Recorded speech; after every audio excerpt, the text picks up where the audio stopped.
join in. Just a few seconds. Let me see, I accepted it. Let me see if let me try again.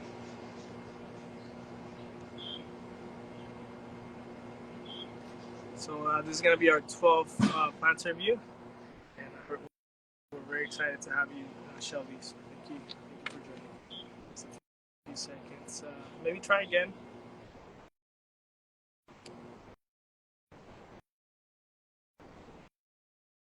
Shelby, let's see if you can try maybe again. Okay, I think you're joining now. Hey.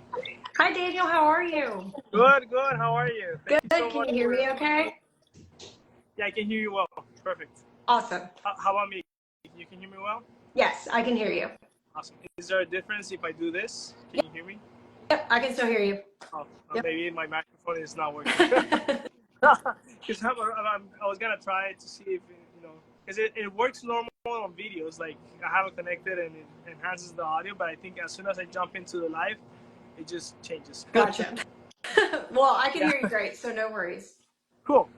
That's awesome. Well, hey, Shelby, thank you so much. You're going to be our 12th episode so far. Awesome. Yeah, so, or 11th? No, I think you're 11. 11. Awesome. I just lost count. Even better. Thank you so much for having me on. I'm so excited. Of course. No, I'm so excited to have you here and, have you share your journey, share your experiences. But yeah, so tell us a little bit about you. What's, your name is Shelby. Yeah. Tell us about your accounts. What are the plans that you focus on? Why did you started this plan? Absolutely. So my name is Shelby Wright. My account is called Grown Right, pun intended. So I started sharing my plant journey about a year ago on TikTok. So I started on TikTok and then moved to Instagram about 6 months later. I got into plants because my husband and I we got married a couple years ago and bought a house. And for a housewarming gift, one of my friends got me a marble queen pothos. And I thought to myself that I absolutely cannot kill it because how embarrassing would that be if my friend gifted me a plant and I killed it. So hadn't really had a green thumb before that and really just dove into learning and the knowledge of taking care of houseplants, and that kind of spiraled into my current obsession, I will call it. So I currently have I can't tell you the last time I counted, but I have roughly 150 houseplants that I keep in my house. So I definitely focus more on the indoor aspect of plants. I do grow a small garden every year, but my focus and love and passion is definitely in houseplants.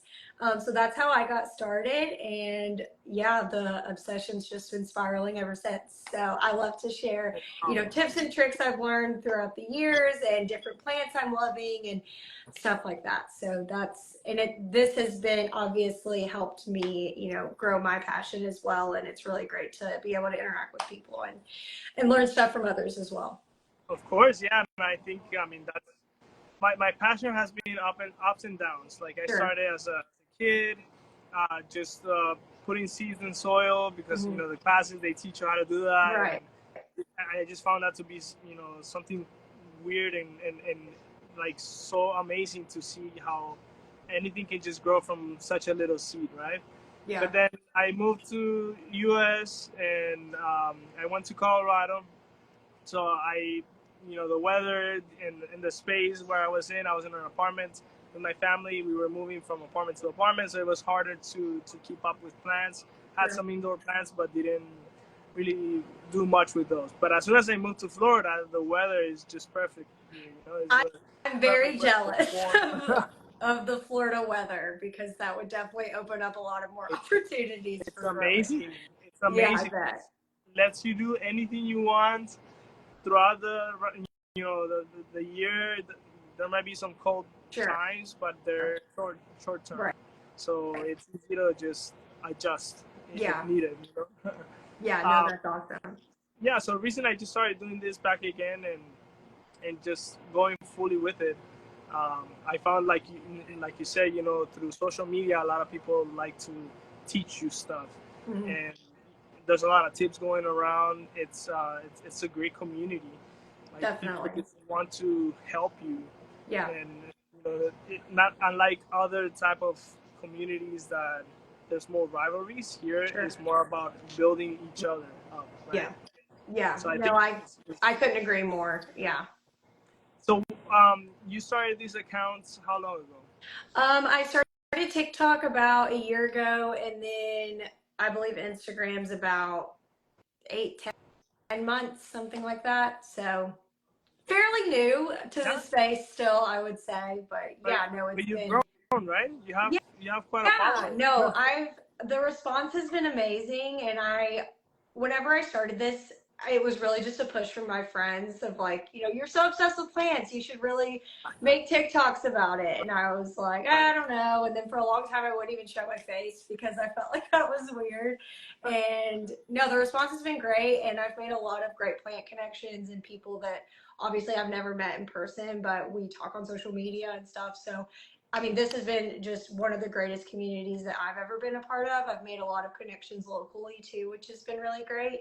And yeah, I couldn't agree more with what you said. I don't feel like there's a ton of rivalry in the plant community. I definitely feel like it's a very welcoming environment, and no one is going to make you feel like silly for asking questions and stuff like that. People really are, definitely here to help. So, and that's what I want to be here as well. Every question is valid, right? For Because sure. I mean, there's no one way to take care of things or one way to do things here. It's not like this is a car and this is the only way you can Sure. twist the the knob or something. Yeah. Um, yeah, just plants behave differently in different environments with different Yeah. conditions, and so it's all any tip that you can get, you apply it as you go and maybe modify it and create a different version of the tip, and you know eventually we'll all get to have successful plants and with Yeah. beautiful flowers and No, for good sure. smells. And everyone's environments are so different too. I think that's something that's easily forgotten. So something that may work for me I'm in Northern Kentucky might not work for you in Florida. So it's just sharing, what works for you in your own experience, but everyone definitely has their own take on plant care. And I think you can learn a lot by, picking and choosing what's going to work best for you and your plant and how you grow plants. And yeah, I think that's one of the really cool parts about it too. Totally. And for example, like my parents live in Orlando, and now I've been going more often because I live in Homestead, Florida, Mhm. next to Miami. And when it's time for cold weather, the weather is definitely colder in Orlando than it is here. Oh, So yeah, like my plants will live longer here than they sure. will in my parents' Yeah. house. And I buy plants and I plant them on my parents' backyard. But yeah, they die faster. Yeah. Of course, the conditions are Sure. Yeah, it's it's all about care. I'm more prone to watering every day. My dad is not so much of a plant care, but Mhm. I'm trying to get him to be as hooked as I am. Sure. Yeah, I've found that a lot in the plant community too. It's like everyone wants you to love plants as much as I love plants. So I've definitely pushed that on my friends and family as well. I'm like, maybe just try one plant and see what happens. Definitely. So Shelby, question: What's Yeah. what from your accounts? You say you have TikTok, you have Instagram. Which one is bigger? Is it the My TikTok following is bigger. I think I've been on there longer and I had some videos kind of go, pretty big at the beginning. So my TikTok following is definitely bigger, but my Instagram following is growing, at a pretty good pace. So I'm super happy with it. And I'm just trying to, grow both. They're both so different in terms of content, and I definitely don't treat them the same. So the way that the content that I post and how I treat each one is definitely different, which I think is great for people that follow me on both because you're getting a different experience. Of course, yeah. So I was gonna ask you about that. Like, what's the difference between the two contents, the two, I guess, fan base, Yeah, perhaps that can change, yeah, and what are the questions that you get more often from both worlds? sure. I feel like probably on Instagram, I would say is more comments just on, you know, the general plant or things like that and less questions. Whereas I feel like TikTok is more questions and more conversation based, if that makes sense. Okay. Which I actually really like because I can reply on TikTok with a video and I can talk out your question and, you know, go through all of the things that I would like to say that's really hard to type on Instagram. So I think Instagram started doing that feature as well, but it's just nice. And I feel like TikTok likes the longer videos as well. So a lot of my videos on TikTok are, you know, a minute plus to where I can really sit down and explain things. Whereas my content on Instagram is like 10 seconds or less. Right. And You gotta rush it yeah, out or nothing. yeah, gotta go with the algorithm, I guess. So I've really tried to like cater my content to that. But I mean, I get it. When I'm scrolling on Instagram, I'm, you know, scrolling pretty quick. But when I'm on TikTok, I'll sit down and watch videos longer. So I guess it's just how people have started to treat, you know, both platforms. Right. And so specifically to plants, what kind of questions do you get on TikTok since you have the bigger? Yeah. No, I would say it's a big variety. So I have recently started growing a lot of my plants in semi-hydroponics, specifically pond. So I've gotten a lot of pond questions lately, which I've really enjoyed because that's something that's been kind of new to me, but I've really enjoyed it and kind of dove headfirst into it. And I feel like there's a lot of benefits to it. So I've had a lot of those questions. I mean, anything ranging from, you know, beginner plant questions of, you know, how to water your plant and how to know when your plant needs water and what kind of light levels you need, to probably some more advanced plant care, like looking at moss poles and IKEA grow cabinets and stuff like that. So I feel like the breadth of audience is pretty wide on TikTok. Definitely on Instagram too. I just feel like I have a better gauge of my audience, a little bit better probably on TikTok. Okay, cool. Yeah. And what have you noticed? I know that Instagram has features to tell you where your fan base is located demographically. Does TikTok do the same? Where they have Yes. that? Yeah. Okay. Yeah. I will be honest, I haven't dove into that too much. I've definitely seen a lot of like worldwide viewers, which is kind of really surprising to me. Yeah. Like I have people that watch in like Sydney in the UK, and that's something that Right. I never really considered would be a possibility. And then obviously all over the US, which is really cool. But the majority of my audience are mostly women, which I feel like probably majority of women are the ones in a lot of the houseplant space. And then the majority of my audience is in that like mid 20s to mid 30s range from what my analytics show. So Nice. I am a woman within that age. So it works. Yeah. Mine is pretty similar, but the only difference is, so I do get a lot of people from, I think it's India. I have Malaysia, a lot of Asian countries. Very I think. cool. India is one too. Yeah. And sorry, did you say something? No, I was just saying that's really cool. Oh, okay. And then as far as the age wise, I get old, like a lot of the older generations, like Gen X, from the boomers, so like the age range of 50s and 70s. Yeah. And there's definitely some good percentage, at least in Instagram, 30s and 40s. So you can tell, but the smaller it gets, definitely the smaller the number. Sure. Very like 0.2% of from 13, like teenagers.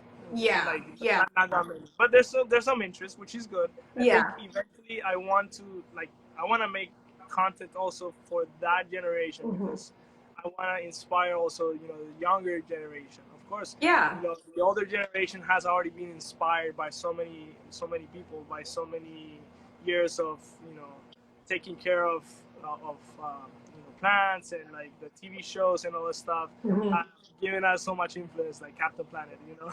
Yeah, no, definitely. I think that's a great way to view it. That's something that I've never really thought about, but I think that's awesome. That's really great. And yeah, the next generation of like planters and gardeners, I definitely think is important. So hopefully their time comes too, just like us.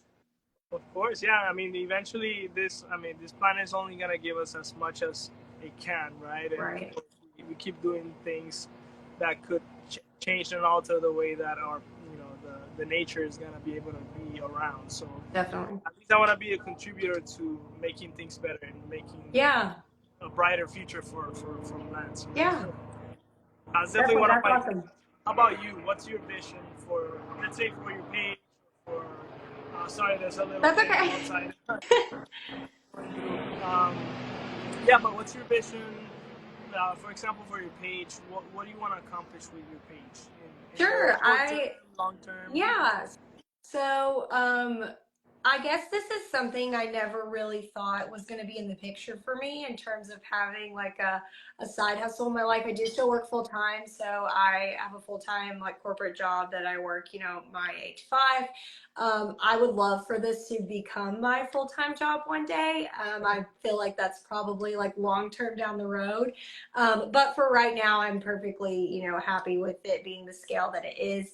Obviously, my goal is to always, grow and reach and followers and, views and things like that. But really for me, I want to explore other ways to connect with my audience. Like I've, thought about doing like plant consultations or sending out like a monthly newsletter and things like that. So I really want to get creative in the ways that I can interact with my audience. So I would say that's a short-term goal for me, in ways that are unique and maybe haven't been done before. So that's something I'm definitely exploring. Nice, good. So let's talk about your plants. Sure. What you say you have 150 plants, Roughly, so yeah. plus or less. Yeah. I have like about 89, I think, the last time I counted. Mhm. But I'm still making more and more. Yeah. So propagate. Yeah. Um, so as far as plants, what is the most consistent plant that you have throughout your roster Oh of plants? gosh. Okay. Um, consistent in like growth or Whether it's growth, maybe you buy the okay. most, Gotcha. you propagate, Yeah. it just happens to multiply itself. It's one way or I would definitely say Hoyas have to be my most consistent in my collection. I feel like I'm constantly propagating them. I'm constantly adding to my collection. I love them so much, and it's so funny because whenever I first started, collecting houseplants, I did not get the excitement around Hoyas. I was like, they're not very exciting, like they don't look very cool, and my taste has changed obviously as I've gotten into it and explored different species, but I would definitely say Hoyas. I love to propagate Hoyas and the blooms. When you get a bloom on a Hoya for the first time, there's just no better feeling. So, so yeah. funny. So, do you think that's the reason why you've grown to like it so much, or is there more reasons? Yeah, definitely think the bloom is a big part of it because it feels like a challenge. Like I've never gotten a Hoya to bloom, so I want to get it to that state where it's so happy that it does.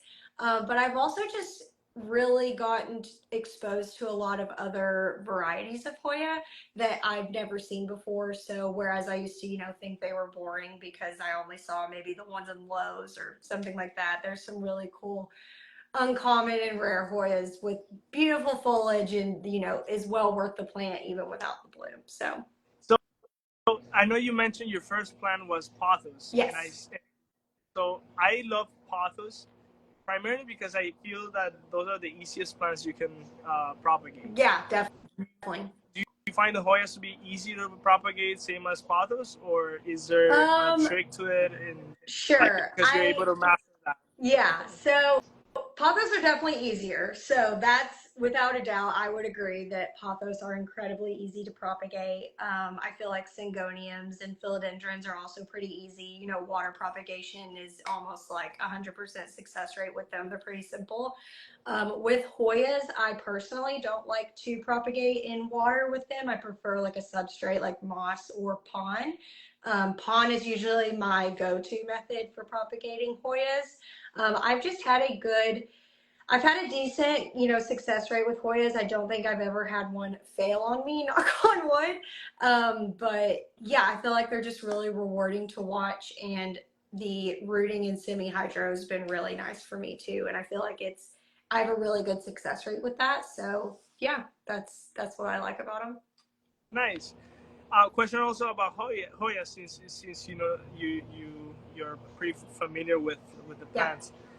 I know that, for example, for pothos, I learned this recently um, from Shelly, one of the accounts and one of the influencers that I follow. I became friends with through this interview Yeah. process, through the podcast, and she had made a test on to see three different ways to uh, help rooting on cuttings of plants, Mm-hmm. and one of them was the use of pothos. Mm-hmm.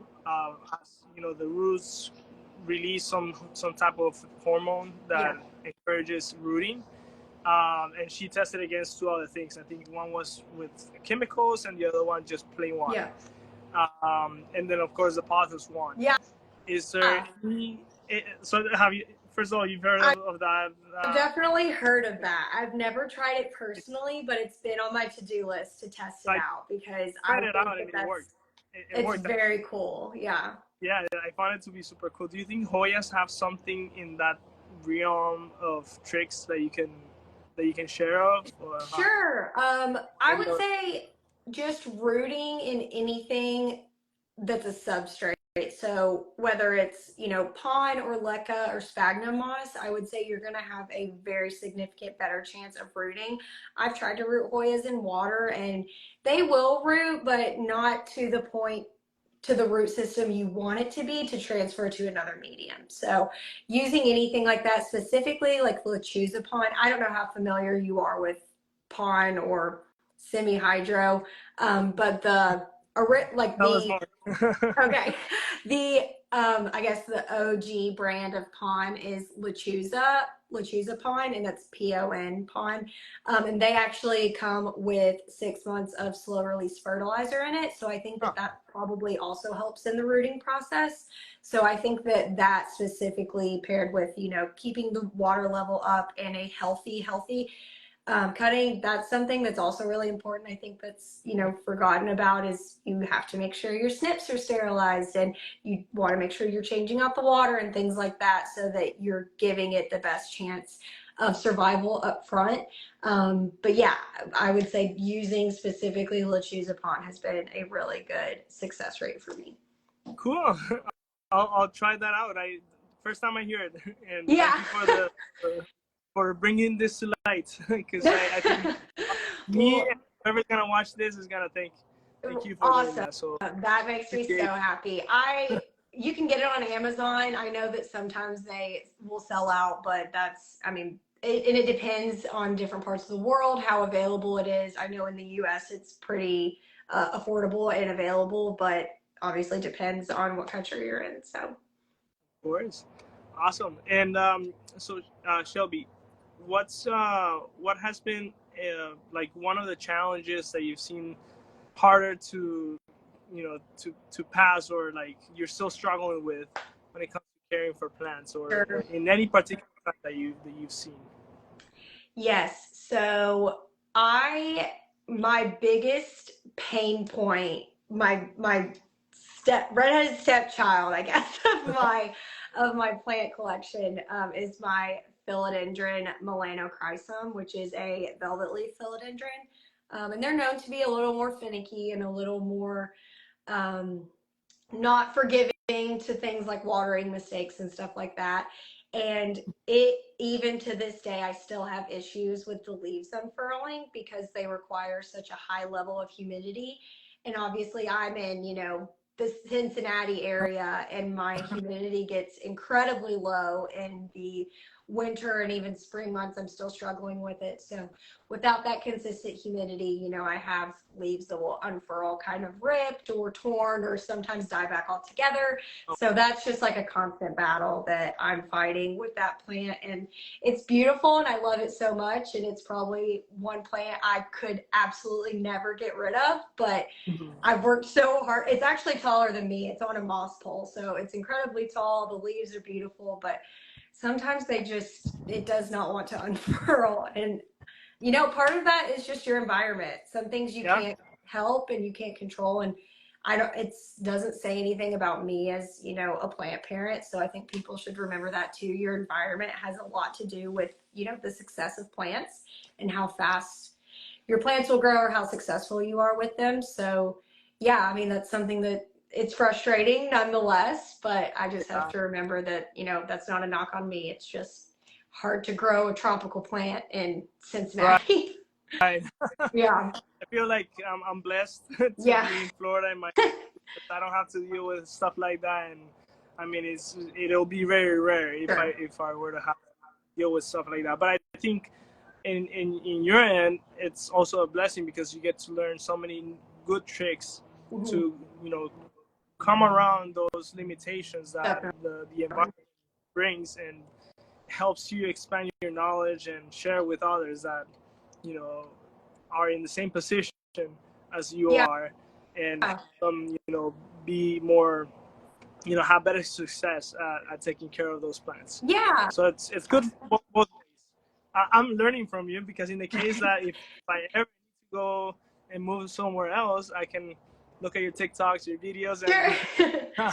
follow Yeah, that. and I definitely, and I think that's why it's important too to like look up creators that are within your, you know, zone or part of the country or even part of the world, because, you know, one of the big influencers that I really love is Sydney Plant Guy. I don't know if you've seen him, but he grows these massive, massive plants and he does absolutely nothing to control the humidity in his house. I'm like, but yeah, he lives in Sydney, Australia. Of course, he doesn't have to worry about humidity, whereas I very much have to control that to be able to grow, you know, plants to the success levels that he does. So I think it's important to, if you're looking to really reach that, you know, maximum growth and success with your plants, that you tap into, you know, a creator or something that's in your zone, in your area, because they'll be able to help you through those issues and give tips to come overcome it as well.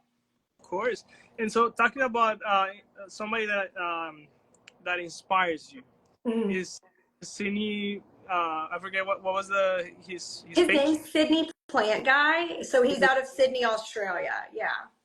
Is he one of them? Is there any other influencers that inspire you, that maybe you've adopted some best practices of, you know, maybe shooting the videos, or just adopted some of the tips that has, you know, changed your world and when it comes to caring for plants? Sure. Yeah, definitely. Sydney Plant Guy did a lot for me in terms of growing plants on moss poles, especially philodendrons. I learned a ton from him. So if you're looking to grow, you know, large philodendrons, climbing plants that are going to want to be staked or on a moss pole, he's a great resource. I also really love House Plus Plant. She's on Instagram and TikTok. I think she's phenomenal. She really kind of kick-started my obsession, I would say. Before I found her account, I was still, you know, I loved plants, but I wasn't, you know, collecting them like crazy. But I absolutely love her account. She's incredibly relatable. Her content's great. So I would recommend anyone follow her, especially beginners, because she really does a good job of breaking it down and starting from basics. Yeah. Nice. And as far as technology, I see you're using in the background. I can already see you using Yep. lights, growing. What else do you use? And also moss poles. You're talking about moss poles. What other type of technology have you used, and what are the cool benefits that you've seen Sure. from using those? Yeah, so I would say the biggest game changer for me in terms of technology was definitely introducing grow lights. Obviously, all parts of your room are not going to get that optimal light you would get next to a window. So grow lights was a big one for me. Adding a humidifier, like I mentioned, the humidity is not consistently high here. So adding a humidifier was really important for me. I also installed this IKEA greenhouse cabinet, and it kind of allows me to monitor the conditions at a constant level a lot better. So I have, you know, my little humidifier. So currently it's 80 degrees in here, 78% humidity, which absolutely is not what it is outside. So Right. it's nice to have that constant conditions, and I definitely notice more rapid growth for anything that's in the cabinet. Um, Other than that, I would say it's very basic. I just have a ton of grow lights and then utilizing the greenhouse cabinet and the humidifier, I would say, is the extent of my, maybe some self-timer outlet plugs, stuff like that to make it easy. But yeah, other than that, it's pretty And as limited. far as watering, any cool technology you found or that you aspire? I've seen some stuff out there. I personally don't use a moisture meter because I use very chunky soil, and most of the time a moisture meter in chunky soil is going to show that it's dry, so that kind of doesn't help Oh, me. Actually, instead of a moisture meter, I will use like a kebab stick, like a skewer stick, a wooden one. Just I get them at the grocery store, and I'll stick that kebab stick in the soil and leave it for a couple seconds, pull it out, and if the soil is wet and stuck to the stick, it's still wet and doesn't need water. And if it's dry, then it's completely dry, and then it's time to water. So that's a huge tip that I cool use hack. all the time for watering. But I And it's gotta try. cheap. Yeah, and it's very cheap, and you don't have to buy a moisture meter. So, yeah, and they're always on hand. You probably have them in the kitchen. So, That's real. yeah, Super. I'm actually gonna cut a segment for this one in particular and post it here so we can share it with the world because this is yeah, a you should. pretty cool hack. Yeah, no, it's my best tip, I would say, for watering, especially for beginners, and anything that I can make, easier and cheaper without having to buy something. I think that that's great, especially for people that are just getting started. Yeah, because for me, if I could, if it wasn't too much of a hassle, I would buy the automatic Yeah. machines that water things and then just forget about it. But that's in a perfect world. Oh yeah, yeah, no, definitely. I've thought about, like, for my small garden I do outside, I'm like, maybe I'll set up, some irrigation or something like that, and I've just never done it. So yeah, everything I water is by hand. It takes a lot of time, but it's worth it. Awesome. And just like I think last question of the day is, do you have any tips for dealing with pests and things that will kill your plants? Sure. So my number one product that I use for pest control is systemic granules. I just buy them on Amazon. I think that the brand is Bonide, but there's a lot of different companies make them, and I apply them to the soil every 6 to 8 weeks. I'm more consistent about it in the summer times when pests are more of an issue. They die down a lot in the winter here, so I don't have to worry about it as much then. But that pesticide sits in your soil and is actively combating against pests, especially when they lay eggs in the soil. So that's really how they spread a lot. So having that, consistently in your soil and proactively battling pests for you is really what's going to make the difference. I definitely still like spray and wipe my leaves down and stuff like that, but I truly think systemic granules is the reason that I've had minimal pest issues. Thank you. Yeah, I need that because I don't have many indoor plants because of the little mosquitoes, and then of course I see it growing from mosquitoes from the soil. So that's actually a really good tip. And So yes, and that kills I think they're fungus gnats, the little bitty right, gnat. Yeah, so that kills the eggs in the soil, that systemic granules, and that is the only thing that I can get that will keep the fungus gnats down. So I would definitely try that. awesome, awesome. Thank you for that tip. Yeah. So as a last segment, I want to play a game. It's called Ping Okay. Pong with Shelby. So Okay. I'll say ping, you'll say pong. I'll say with, and you'll say your name, Shelby. Shelby, right? Yes, Shelby. So wait, I'm sorry. Will you repeat that? So yeah, of course. So I'm gonna say ping, you're gonna say pong. Okay. I'll say with, and then you'll say your name. Okay. The dynamic of the game is I'll ask you a question, and you'll answer with one word. Okay. And that's it. I'm gonna ask you speed questions, nothing crazy, just generic stuff. Okay. I'm not gonna put you on the spot or anything. Okay. But give me 2 seconds. Let me get my other phone. It's where I have the stuff. Sounds good.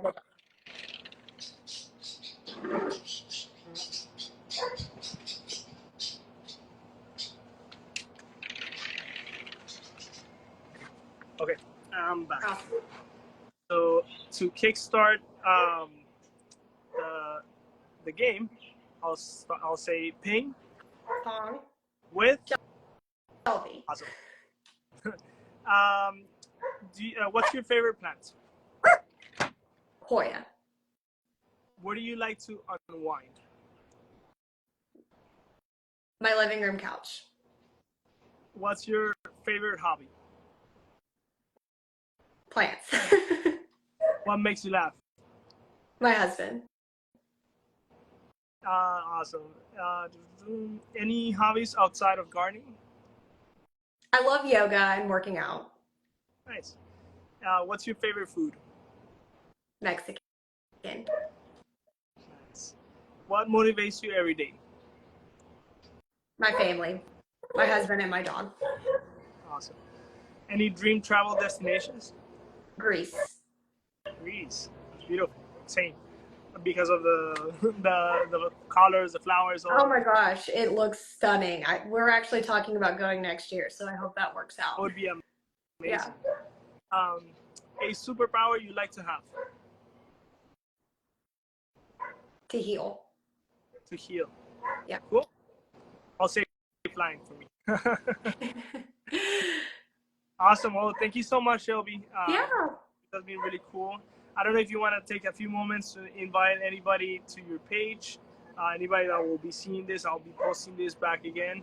Yeah. And Yeah, absolutely. If you want to learn more from me, come visit my page. I'm grown.right, WRIGHT on Instagram, and I'm just at grownright on TikTok. So you can see all of my stuff there and in my bio, and I would love for you to come join my plant party. Awesome, Shelby. Thank you so much again for this time, and hopefully we'll do another series on specific topics on specific plants. But thank you again for taking the time to jump in this interview. Yeah, of course, Daniel. This was awesome. Thank you so much for inviting me, and we'll definitely be in touch soon for future series. So thank you so much for having me. Awesome. Thank you, Shelby. Take care. Bye. Talk soon. Everyone.